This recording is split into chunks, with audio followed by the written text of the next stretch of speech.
So let me try to make sense of this. The end of Monday Night Raw was a little confusing, and I don't know if you got the gist of this, but this is the first time ever. We're going to have two commissioners. Shane runs SmackDown, Stephanie runs Raw, but yet they're going to name general managers. Like, why and how? And so if Shane or Stephanie ain't doing a good job, the general manager, they have to answer to them, or the general manager is going to take over, or the general manager is going to tell Vince McMahon, well, this is happening. We've had commissioners, we've had general managers, we've had managers, we've had all these different authority. We've had the authority, but why are we going to have? So I think I kind of get it. So Shane and Stephanie are going to be commissioners of Raw and SmackDown, right? Shane runs SmackDown, Stephanie runs Raw. We need general managers. I think that's because Shane and Stephanie won't be on Raw or SmackDown each and every week, but they will still be making the rules through the general manager that will be there on a consistent basis. Because as we all know, Shane McMahon has his own company. He does his own thing, and Stephanie McMahon isn't able to show up all the time. So I'm thinking that's kind of what's going to happen here. So I think that's where the confusion and confliction comes in, because I'm watching the last part of Monday Night Raw, and I'm like, okay, all right, Shane runs SmackDown, which SmackDown's going to be better, and McMahon wants them to challenge. McMahon wants them to be at each other's throats. McMahon wants that competitive spirit, and that's all fine and well. He wants the WWE to up the ante, but what I don't understand is now, okay, and I'm watching it, and I'm like, all right, this makes sense. We got general manager, commissioners. They're doing away with general managers. They're doing away with authorities. And then I'm shutting the TV off, and then I put it back on because I see him still talking, and Vince is saying something about, oh, well, Shane and Stephanie, you're going to be running Raw and SmackDown as your respective brands, but you're going to name general managers. I'm like, what the hell? Like, that caught me off guard a little bit there, but it is what it is. I mean, we'll see how that works, because it's something we've never seen a commissioner and a general manager work on the same show, doing the same thing, trying to figure out what to do, how to go in what matches, what moments, what predicaments. But I don't know, viewers and subscribers. I mean, what did you think about that? I mean, I'm here to talk about the Raw review. That's what I'm here to talk about. And Monday Night Raw was definitely better than it was last week in my estimation. It was an improvement. It was a July 4th show, so it was kind of one of those throwaway shows. But I felt that Monday Night Raw actually could have been a hell of a lot worse than what it was considering. But I just had to touch on the first part of Monday Night, the last part, excuse me. See, I'm all confused here. This is how confusing the ending of Monday Night Raw got, because I'm like, are you going to be kidding me here? Why would we need general managers when we already have commissioners? I mean, Shane and Stephanie call the shots. They're the ones that are in control. They're the ones that maintain. But hey, it is what it is, right? So the beginning of the night, and one of the highlights of the night it was the Seth Rollins report. Oh, that was pretty funny. I know some people were for it, some people were against it, a la Kurt Angle and The Rock from No Mercy 2000, when it wasn't really Roman Reigns and Seth Rollins in the room. We already know that was edited. We know that was manipulated, that footage, but it was still funny. I thought it was pretty cool. And if you want these Raw reviews to continue, we have to get more than 3,000 views. I'm sorry. I'm not asking for $1 million. I'm not asking for handouts. I'm asking to share this video on Twitter, share this video on Facebook. Let's get these Raw reviews out there. Other people on here that have 1,000 subscribers that do Raw reviews are getting more views than I do, and that's complete bullshit. I need to get more viewers. I need to get more comments. I want that interaction. I want to be competitive, damn it. I want to be compelling. I want to be just as cutthroat as Stephanie McMahon and Shane McMahon is. That's what I want on this channel. With all the time, with all the effort, with all the emotion, with all the commitment, with all the hustle that I put into this channel, I think we deserve more than 100 views for a Raw review. You know what I'm saying? But tonight's Monday Night Raw, I thought the highlight was the Seth Rollins report, where he interviewed Roman Reigns, where he was supposed to expose Roman Reigns, but we all know what happened here. But it was funny. We got the gist. We understood. Dean Ambrose came out. Dean Ambrose changed everyone's plans. And now next week is going to be Dean Ambrose versus Seth Rollins for the WWE title, which means that now Dean Ambrose may not even be the WWE champion walking into Battleground. Or what happens if there's a double pin, a double submission, or something happens where each superstar don't win the match, and then no one heads into Battleground as the WWE champion. I don't know. I almost feel as if the WWE is going to throw a curveball into next week's championship match between Seth Rollins and Dean Ambrose. And notice how they're still throwing Roman Reigns into this. They're still thrusting Roman Reigns into this, even though he's not a part of the program because he's been suspended. But I kind of like that because it still makes Roman Reigns a part of the program. So that's a very pretty cool thing. It's a little bit creative. Breezango got the victory tonight. Nobody gives a damn. Who did they face? I could care less because I think I took a piss break. Listen, Breezango could go on to do big things. The WWE reportedly high on them. I don't know why. I don't know when. I don't know if. But it is what it is.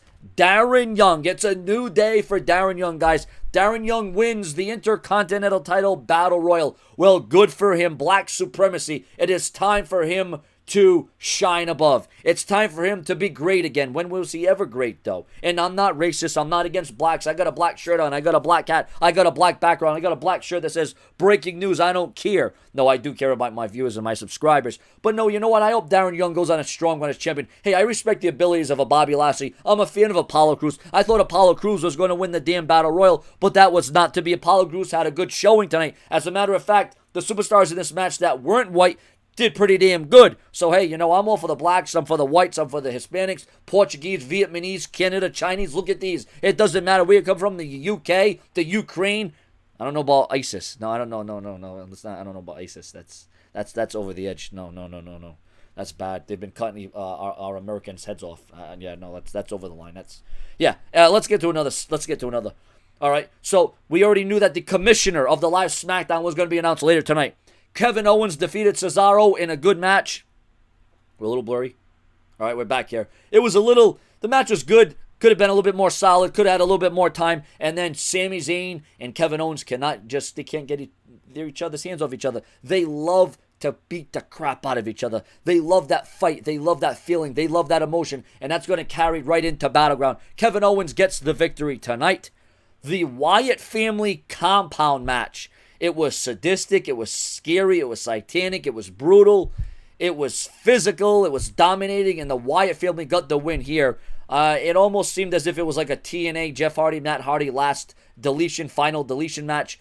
But the WWE tried to up the ante, they tried to change it up, so it wasn't exactly the same. But the camera angles, the shots, it kind of mirrored what TNA did, but you know, all wrestling companies copy one another. It is what it is. It happens. What are you going to do? I thought it was interesting, At least the WWE thought outside the box with this one, because you didn't want to just see a six-man tag match. You didn't just want to see a regular tag match. We're going to get that at Battleground. As a matter of fact, they probably should have saved this match for Battleground, but the cameramanship, the angles, it was cool. It was cool. I know TNA just did that. You can say that WWE copied TNA, but let's talk about all the times that TNA copied WWE. Listen, wrestling has been copying each other, and it's been a back-and-forth copycat game since the 70s, the 80s, the 90s. There's only so many different times where you can do so many different unique things where you change the dynamic. But with this draft, we're supposed to get new matches, new opponents, new concepts, new everything. It's supposed to happen. It's going to happen. And ladies and gentlemen, we also had Enzo and Cass versus the Club, the numbers game, the domination, the torment.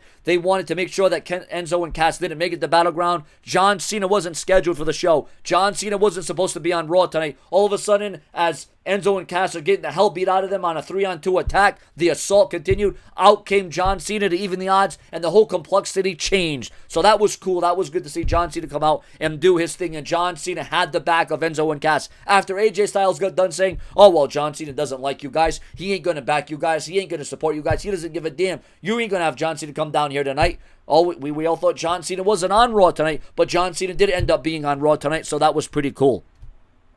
So far, I mean, out of 10 stars, since it's a 3-hour show. Back when it was a 2-hour show, I give it out of 5 stars.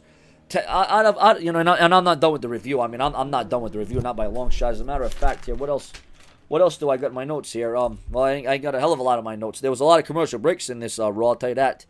No, the highlights was the Seth Rollins report, the Bray Wyatt thing, John Cena coming back when we didn't think he was going to return tonight, although he's already returned. We saw highlights of the Brock Lesnar UFC thing. We learned that Randy Orton will slither his way to Battleground, and he'll be talking about his SummerSlam match with the Beast Incarnate Brock Lesnar. So this Raw was definitely improving. And then, of course, the final segment with Vince, Shane, and Stephanie. Stephanie smacked Shane right in the face. Stephanie, I think she tripped as she was going down the steps or the entrance or something like that. I kind of missed it, and then I caught it back again. But no, this Raw had moments. This Raw had highlights. It wasn't the worst. It wasn't the best, but it did impress. And now we head on to the draft. We head on to the WWE title match between Seth Rollins and Dean Ambrose. Who will be the champion rolling in? I like the developments. I like how they're carrying on. I like the continuity. The WWE finally starting to wake up. The powers that be, and it was a good Monday Night Raw. And then we also had Sasha Banks. Sasha Banks, you can't forget her. She was in action. It looked like she was going to lose, but she ultimately did end up getting the victory over Dana Brooke. Charlotte comes in the ring and says, "Oh well, I'm still not impressed. You can get a win here. You can get a win there." I don't know how many more times Sasha Banks has to defeat Dana Brooke, but these two are going to go at it again on SmackDown just to prove that Sasha Banks can defeat Charlotte to get that match at Battleground, and we all know what's probably going to happen there. And I'll tell you what, I am a little surprised that at the ending segment when he was going to announce who runs SmackDown and who runs Raw, I was expecting someone completely different to come out. I thought Triple H was going to come out. I thought Paul Heyman was going to come out. I thought Shawn Michaels was going to come out. I thought Hulk Hogan was going to come out. I thought Jeff Hardy, Kurt Angle. I thought someone else was going to come out. I really did. I thought one man was going to run SmackDown and then two people were going to run Raw. But that did not happen. So while it was predictable about Shane and Stephanie, I was expecting something else. But I'm not going to moan. I'm not going to complain. I'm not going to bitch about it. Because Shane McMahon, I think, is going to change up things. I just hope that backstage Shane has pull and Shane actually can say, well, I want this to happen. I want that to happen. I hope Shane McMahon can have that kind of control. The fact that Stephanie is running Raw, she did a good job at running SmackDown years ago. There's no doubt about it. But again, you gotta watch out. We gotta watch this play out. We can't say, oh, this is gonna be shit. It's gonna be rubbish, because Vince McMahon said that Stephanie got soft. Stephanie McMahon changed. Stephanie McMahon isn't the Stephanie of old. So he wants Stephanie to be the Stephanie that we remember, that was, downright just vengeance and anger and animosity and taking chances and taking leaps, and she just making the product be ruthless. I mean, and he was a little bit ashamed of what Shane McMahon was doing. Sure, you can present all the new matches in the world, but what about concepts? What about storylines? What about continuation? What about consistency? So this Monday Night Raw served its purpose to get us to the WWE title match, to get us to the draft. It's going to be a worthwhile week. It's going to be a hellacious Monday Night Raw. Once again, ladies and gentlemen, I put so much time and effort and emotion into this channel as it is from morning to night. So for me to do these Raw reviews at 11, 12, 1 o'clock in the morning, and for this to go on and on and on, the only way that this can continue is for you share, comment, like, and subscribe. Because, I put enough time in this as it is. I really do. I don't know if you realize it or not, and you can say what you want about me, but I put so much time throughout the morning, throughout the afternoon, and throughout the night. And then now we're going into almost midnight. So for me to do these Raw reviews, and as I'm already doing all these videos, it's not here to whine and complain. I'm just here to tell you the facts and the truth. And this video has to get over 100 views. It just has to. It has to get over 1,000. It has to get over 2,000. It has to get over 3,000. I don't care if you have to share it and spam it on WWE's Twitter, WWE's Facebook. You got to do what you got to do. So, ladies and gentlemen, this has been your Raw review. And to give Raw, like I said, to give it a rating, to put a rating on it, I'd say 7.5 out of 10 stars.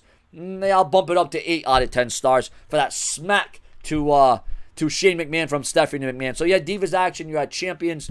Dean Ambrose wasn't really in action tonight because it wasn't the Ambrose Asylum. It was the Seth Rollins report, so that was pretty cool. So yeah, Raw was raw, and hopefully it's going to continue on an upward spiral instead of a downward spiral. Hopefully Monday Night Raw can keep up this momentum, and hopefully the draft will change a lot of things for a lot of different reasons. Thank you for watching. Make sure to click the link below to donate to my future on YouTube, because it's not looking so bright right now.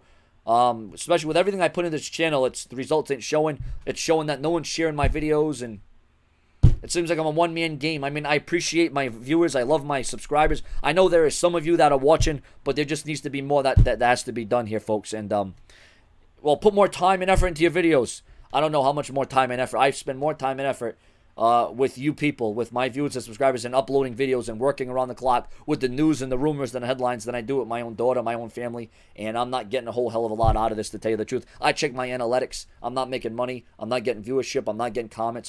My videos aren't getting shared, so please, make an effort. It'll take 1 minute or 2 minutes of your time to comment, share my videos on Twitter and Facebook, view my video, and subscribe. It won't take much time. I'm not trying to be greedy. I'm just trying to tell you that if this doesn't work, I become homeless and I live outside of a box. That's what happens. So if you don't understand the time and effort, commitment that I put into these videos, if you don't understand everything that I put my life, my blood, my sweat, my tears, I put everything, I'm taking chances, I'm taking opportunities, and I understand some of this is on me. If this doesn't work, some of this is on me. Some of this is on me. I just thought I would have more support, and I do have support. I do, and I appreciate the support. I appreciate those who stick for me. And I did say that as long as I have one supporter and one subscriber, I will keep doing this. But the truth of the matter is if I only have one viewer and one subscriber, it's just not enough. So I'm not going to kiss your feet. I'm not going to kiss your ass. I'm just telling it the way it is. Thank you for those of you who stood by me and will continue. And please share my videos on Twitter and Facebook. This has been your Raw Review. 8 out of 10 stars. Your comments, your opinions. Subscribe.